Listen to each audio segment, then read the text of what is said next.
CMOs, Woes, and Woes, Week 9. First off, let's talk about fantasy football. The finals just ended. I lost. I blame it on the Seahawks. A good win. Chris Terman, you beat me, fair and square. I had no idea what I was doing the whole season, but I got some beginner's luck, and it was fun, but I lost. So, anyway, Week 9, basketball. The real game, the real stuff. You know what I'm talking about. Week 9. Here we go. Our first matchup was between Just Bring It and Kawhi Can Suck It. Just Bring It. It was a close match. Just Bring It got a 5-4 win. Let's see. Kawhi won in steals and blocks. He loses by 1 rebound, even with all those bigs. Those were the categories he always wins in: steals and blocks. But you know, he's got too many bigs. Just Bring It. John Collins is coming back, so that's good for him. And you had some injuries with Adams and Brogdon, but you still get the win. I think that's why it was so close with some injuries. So you'll be a lot stronger with John Collins. And you denied all of my trade offers to you for John Collins. I think I sent you probably 10, 10 trade offers. Horrible ones. You know, my trades look terrible. So good job. Yeah. Kawhi Can Suck It. Matt Bob, you get Thibault back. Your boy. Got him back off the wire. He's been around.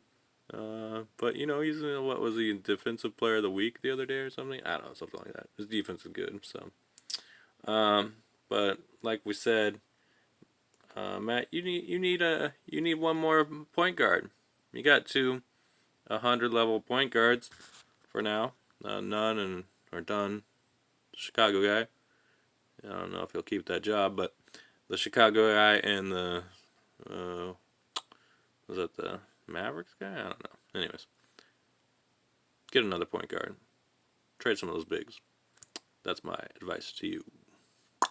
Next matchup was another close one with the Hoop Kings and Good Mike Toothless 4-4. They also tied in steals, so it was very, very close. Let's see, Hoop Kings. Renee, your team looks really good, man. And you picked up that Burton's guy for Washington, who was just being a beast all week. And you know, one of the Wizards are like really hurting, so I don't know. They're gonna have to pull a bunch of guys out of the G League or something.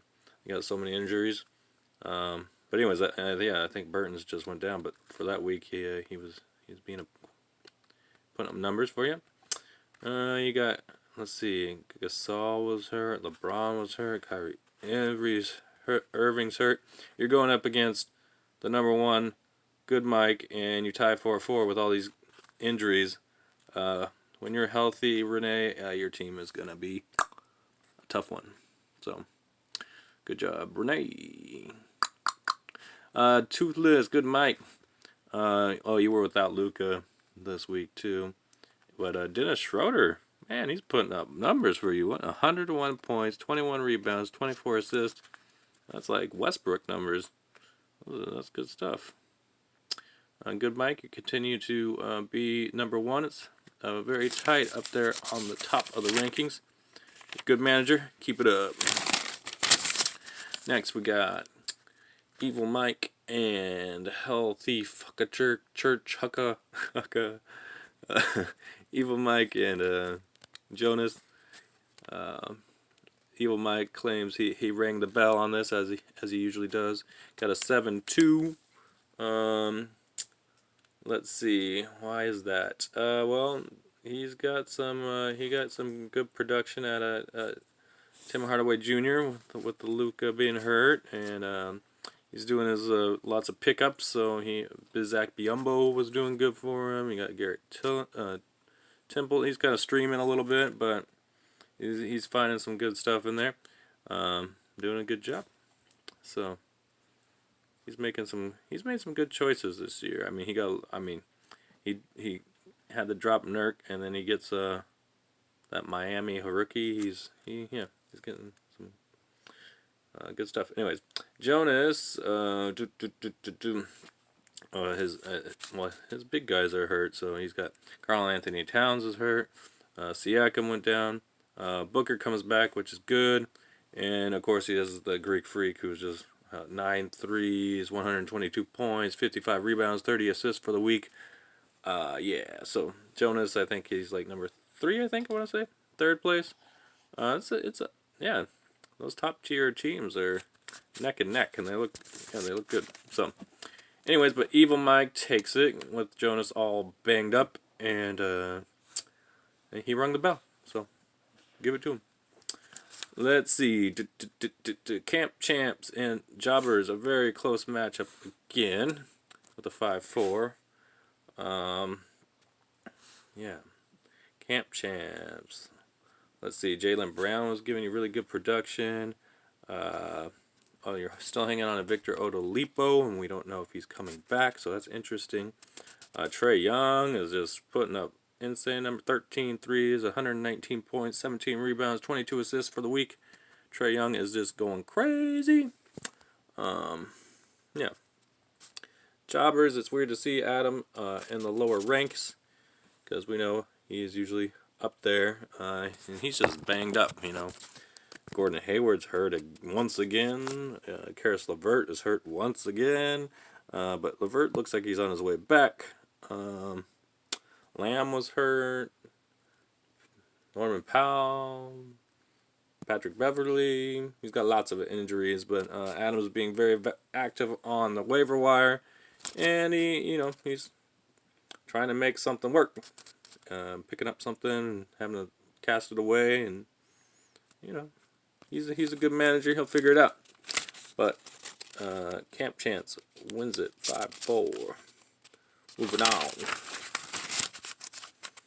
we have John with the banana stand and Jeremy the monkey butlers.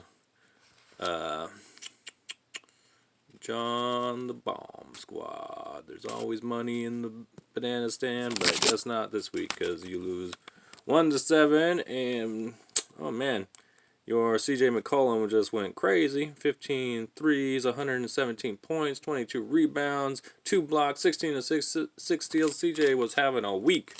Wow. Those are like all-star numbers.